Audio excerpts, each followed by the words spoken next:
गुजरात के अहमदाबाद में जो प्लेन क्रैश हुआ है, क्या यह पहला प्लेन हादसा है भारत में? तो ऐसा बिल्कुल भी नहीं है। आइए इस दर्दनाक इतिहास के पन्नों को एक बार फिर से पलटते हैं।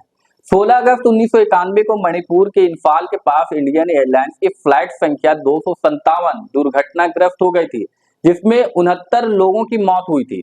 वहीं 26 अप्रैल 1993 को इंडियन एयरलाइंस की फ्लाइट 491 दुर्घटनाग्रस्त हो गई थी, जो महाराष्ट्र के औरंगाबाद में हादसा हुआ था, जिसमें 55 लोगों की मौत हुई थी।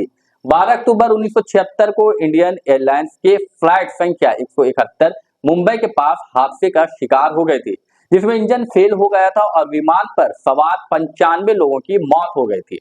1 जनवरी 1978 को कॉकपिट में यंत्र की विफलता के बाद कैप्टन का दिशा भ्रमित हो गया और बॉम्बे के तट के पास बांद्रा में एयर इंडिया के फ्लाइट संख्या 855 दुर्घटनाग्रस्त हो गया था, जिसमें सभी 213 लोगों की मौत हो गई थी।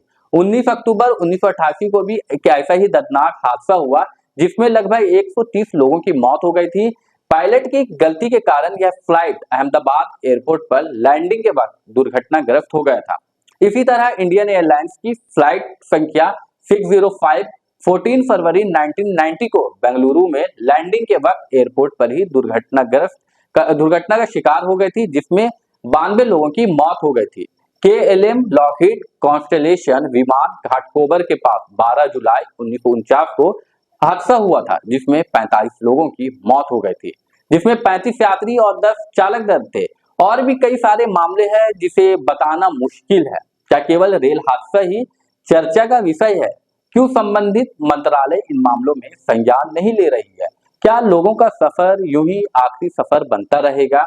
यह सवाल आम जनता सरकार से पूछना चाहती है।